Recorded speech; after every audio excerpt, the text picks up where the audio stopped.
নমস্কার প্রিয় দর্শক বন্ধুরা, আমি উজ্জ্বল কর। আপনারা দেখছেন U24 নিউজ বাংলাদেশ। বিস্তারিত খবর। রাজ্যের বিভিন্ন হসপিটালে মনুষ্য রোগীদের জন্য বিভিন্ন ব্লাড ব্যাংকে রক্ত যোগান দিতে নবগ্রাম অঞ্চল তৃণমূল কংগ্রেসের উদ্যোগে মা মাটি মানুষের স্বার্থে ও জাতির জনক মহাত্মা গান্ধীর তিরোধান দিবস উপলক্ষে সকল সাধারণ মানুষকে নিয়ে হয় স্বেচ্ছায় রক্তদান অনুষ্ঠান। এই অনুষ্ঠান নবগ্রাম অঞ্চল তৃণমূল কংগ্রেসের কার্যালয় শচীন্দ্র সরকার স্মৃতি ভবনে এই অনুষ্ঠানটি দেখা যায় সরাসরি।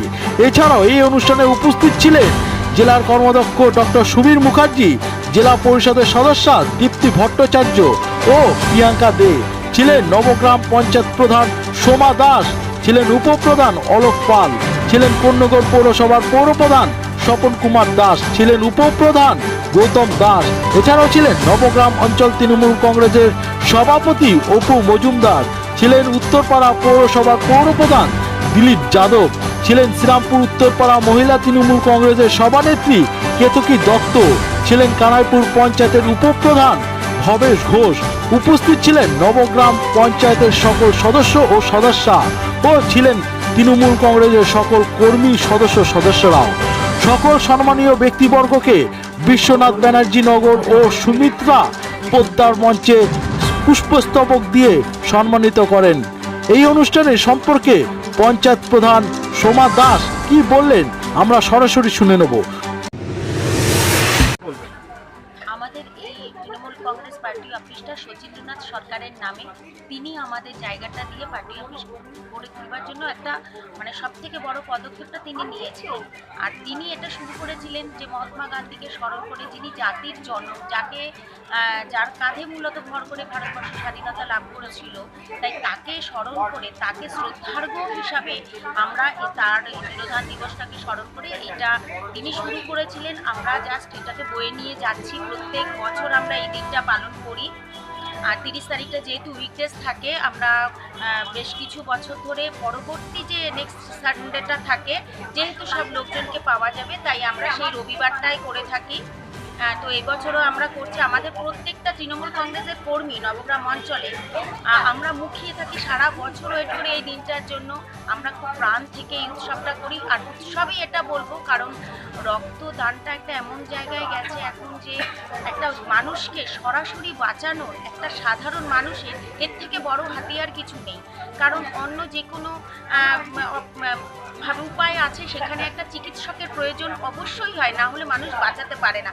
একমাত্র রক্ত, যেটা নাকি দাতা গ্রহীতার মধ্যে একদম সরাসরি কানেকশন হতে পারে।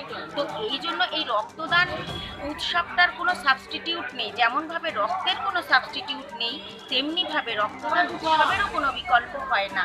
কোনো মুমূর্ষ রোগী বাঁচাতে গেলে রক্তদান ছাড়া তার অন্য কিছু হয় না। কতজন দিল রক্ত? এখনো আমি আরেকটা রক্তদান ছিল বলে আমি সেখানটা গেছিলাম, তার আগে আমি 2 জন দেখে গেছিলাম। তো এখন নিশ্চয়ই 30-এর ওপর হয়ে গেছে। প্রত্যেক বছর আমাদের মোটামুটি 50-60 জন কর্মী ভাইরা আমাদের বা নবগ্রামের সাধারণ মানুষ এগিয়ে এসে আমাদের এই রক্তদানকে সফল করে তোলেন। তো আমরাও আশা রাখছি এবারও হয়তো 30-35 হয়ে গেছে, আর খানিক সময় বাকি আছে, আমরা আমাদের লক্ষ্যে পৌঁছে যাব। নবগ্রাম পঞ্চায়েতের উপপ্রধান অলোক পাল কি বললেন এই অনুষ্ঠান সম্পর্কে, কি ধারণা, তা আমরা সরাসরি শুনে নেব। প্রিয় দর্শক বন্ধুরা, আপনারা দেখতে ও জানতে অবশ্যই চোখ রাখুন উজ্জ্বল করের রিপোর্ট U24 নিউজ বাংলা। রক্ত দেওয়া তো আমরা এমনি ব্লাড ব্যাংকে গেলে আমাদের সাধারণ মানুষের রক্ত পায় না, এই কারণে রক্তদানটা করছি যে মানুষের যাতে সুবিধা হয়, মুমূর্ষু মানুষ যেন রক্তটা পায়। সুবিধাই যখন বললেন কথাটা, তখন আগামীকাল মমতা বন্দ্যোপাধ্যায় ধন্যা মঞ্চ থেকে একটা বার্তা দিয়েছেন, যারা 100 দিনের টাকার জন্য দিল্লি পর্যন্ত চলে যাওয়া হয়েছে, কিন্তু সেইখানে 100 দিনের টাকা মাননীয় মুখ্যমন্ত্রী নিজেই দিয়ে দিচ্ছেন সকলকে। কি বলবেন?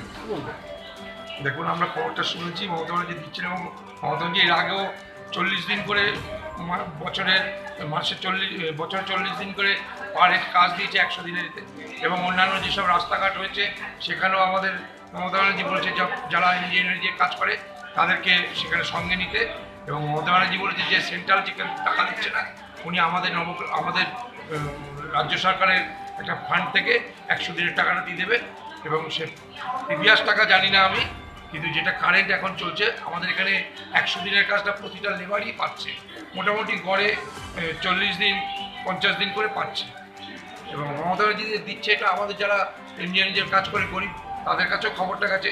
তারা মমতা ব্যানার্জি দুহাত তুলে আশীর্বাদ করবে বলেছে। আগামী 24 মানে আগামী 2-1 মাসের মধ্যে আমাদের ইলেকশন আছে, লোকসভা ইলেকশন, সেখানে তার প্রতিফলন নিশ্চয়ই পড়বে।